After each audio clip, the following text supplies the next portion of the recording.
How's it going, guys? Peshkets here, back with part 2 of my Triad Primus deck in-depth look deck profile thingy.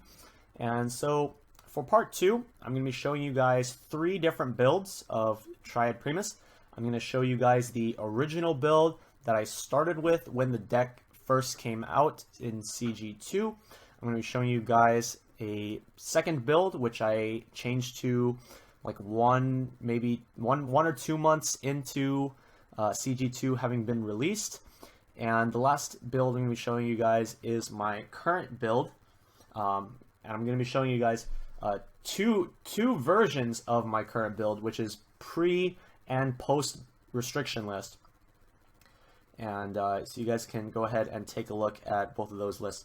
So or how the deck has changed. So anyways, first up we have this right here, which is my pretty close to my original list when CG2 first came out. It's a very simple and straightforward list. It has 4 copies of the Now Brainstorm and Rin for the utility. Obviously you want 4 copies of the Now Brainstorm. 4 Myrias can help search for anything you need. Kaides for beat sticks. Kome's kind of just does Kome things. So there's nothing too spectacular about this deck. Like, I just run some beaters, I run some Rins for finishers, I have 2 dogs for heal counters. It's really nothing special.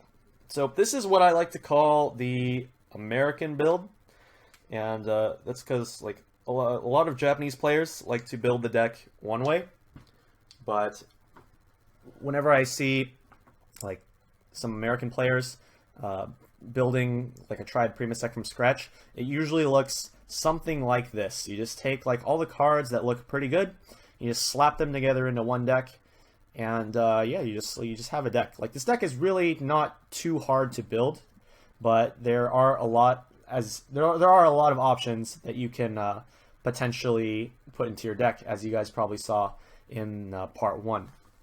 So anyways, this is the quote-unquote American build, as I like to call it. And next up, we're going to take a look at some of the changes for if it was a Japanese build. So the way the Japanese would play it, well, based on like the deck list that I've seen from like Asian players topping, is that they take those out, they take those dogs out, and they put in 2 Anzus. Asian players would also play a 4th Rin, but I don't have a 4th Rin. So what I'm going to be showing you guys is I'm going to be showing you a list that I used for a good 3 months that was inspired by the Japan build. It's quite similar to it. They also don't play this. They don't play the event at all. They instead chose to play more level 1 beaters, and the type of level 1 beater depends on what you want. So sometimes you will see people playing the either the Minami or the Kaneko. Personally, the road I went next was I went with the Kaneko. So just let me grab one more copy of that somewhere. Yeah. So the way I did it was I dropped the 2 events. I put in 2 Kanekos. So I'll just put those over here, I guess. I dropped 1 Rin, and I also dropped the 2-1 Now for more level 0 utility. So for the red cards, you need more color fix. So for taking those 2 out, I put in 2 copies of Momoka, which is the level 0 Suicider. I also dropped 1 Kome. After doing a month and a half of testing, I felt like I didn't really need more than 1, so I ended up dropping this to just 1 copy. And I also dropped 1 Kaide. And those turned into 1 Miku and Arena. So This is a build that is quite similar to the JP list. The JP players, they like to tech one copy of the Rina, one copy of the Miku. And then obviously the Momoka Suiciders are good for the red color fix for not only the Anzu, but also for the Konakos. Before, the only red fix you have were these 3 counters. So with these changes, the amount of red in the deck goes to 1, 2, 3, 4, 5, 6, 7, 8, 9, 10 cards in red. You didn't really need the level 1 Suiciders in all matchups, so a lot of the times you wouldn't see red getting fixed for until level 2 when you wanted to drop the Anzus. Sometimes if you didn't feel like you needed the Konako for that matchup, you just you clock it. This ends up being your color fix for the Anzu later in the game. Alternatively, if players wanted to go with a more beater field-centric strategy, then instead of the Konakos, they would instead play the 1-1 Ryo. And this 1-1 Ryo is actually what I ended up playing for my list for a good 2.5 months, or like 3 months, or something like that. So what you're looking at right now is the deck list that I played all the way up until 1 week before the restriction list. Had the same 4 ofs for the most important cards, being the Now, the Rin, and the Miria. All of the level 3 lineup stayed the same through the restriction list, and this deck actually had a lot of zeros. Like I believe this is like 19 level zeros, so very, very heavy on the utility cards, but having this much utility made it very easy for me to get whatever I needed whenever I wanted it, which is very important for consistency, especially with a deck like this. Now let's talk about what happened 1 week before the restriction list. So the change that happened 1 week before was a very, very small change, but it was basically these came out. These 6 cards and the 1-1 Ryos. And after that, we introduce black and white Ronko. So move the Mayu over. Now the deck list has 4 Ronko White Angel and 4 Ronko Black Angel.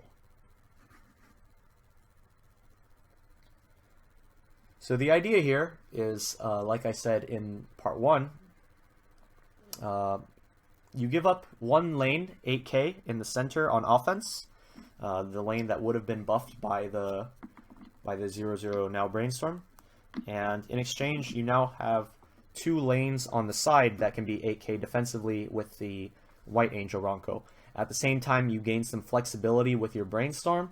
You can rest your White Angels to pay for the Brainstorm's cost, since these will end up leaving the field at the start of your attack step, or at the start of your attack phase, to change into the black one. So this was a change that I liked a lot. I played around with it, like I said, 1 week before the restriction list was announced. I started playing it like this. So what ended up happening when the restriction list hit, so obviously this Kome and these 4 Mirias went out. So that's 5 cards that were removed from the deck. So I had to make some changes. I also actually ended up taking out the Rina level 0. And what came in place of those were 2 copies of the Kaede, as well as 1 copy of Arisu, a second Miku, and this is something that I'm trying out now because of the Ronkos, which is bringing back 2 copies of First Stage. And like I said before, the reason for this is because we have the Ronkos, so this allows you to play more easily with the First Stage event. You can tap either the Karen or Now in your back row, and then you can tap them for the event, and then you can tap the other one plus a white Ronko if you want to use your Brainstorm ability, and you can remove this from the field, bring up the black Ronko, and you don't have to worry about having too few characters to use your Brainstorm. The First Stage also plays in with the Ronko combo quite well.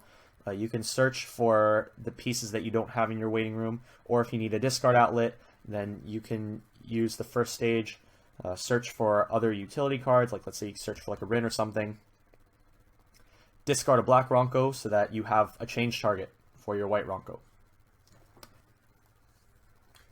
Okay, so now I'm going to show you guys how to pull off the deck's finishing combo while following the rules. So I'll be sure to salvage a climax before I put my pants into my stock to please the viewers.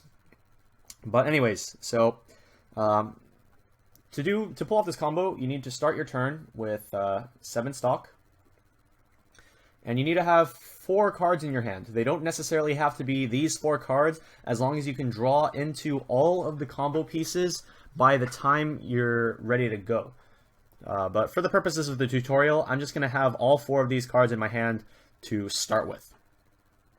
Also note that the reason you need 4 is because your Karen is going to give one of your Rins Climax combo search when you reverse one of your opponent's characters. But if your opponent either doesn't have any characters to reverse, or their character is too big for you to reverse, then you will need to start your turn with 1 additional card in your hand, or you will have to trigger a pants.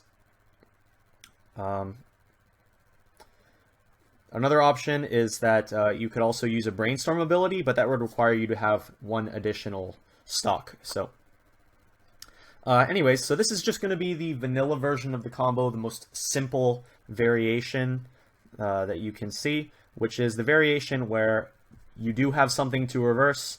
You start with 7 stock, you have 4 cards in hand. So let's go ahead and get into the combo. So the first thing you're going to do is draw for turn. You clock this card. Also, do note that if you are at 3/6, you do need that additional starting card in your hand because you cannot clock. Because clocking is going to get you 2 cards right here. So you're going to draw 2 cards. It doesn't matter what they are. So we're going to play the first Power of Smile Rin. Pay 2 stock. Draw 1. Draw 2. It doesn't really matter what they are because they're going to get discarded. And then the top card of your deck is going to go into stock. Play the second one. Pay 2 again. Draw 1. Draw 2. Again, doesn't really matter what they are. They're getting discarded. Top deck goes to stock. Play the last Rin. Pay 2. Draw 1. Draw 2. Discard 2. Top deck goes to stock. So we now have 4 stock. And 4 stock before you play the climax is the amount that you need in order to pull off the triple restand. So let's take a look at how to do that. So we're going to play our stock Soul Climax. Blue card goes to stock. So now we went from 4 stock to 5 stock, and we are ready to go. So the way I like to remember the pattern is like this. So let's say the one on the far left is A, the middle is B, and the one on the right is C.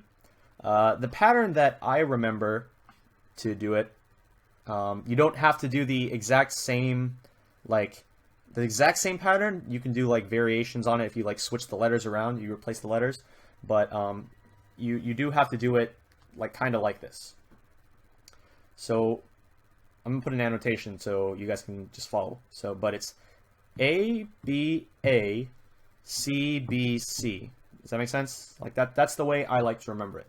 So let me demonstrate. So let's just say that my opponent's character that I'm going to reverse is in front of this Rin, so I'm going to search immediately. So the first thing you do is you attack.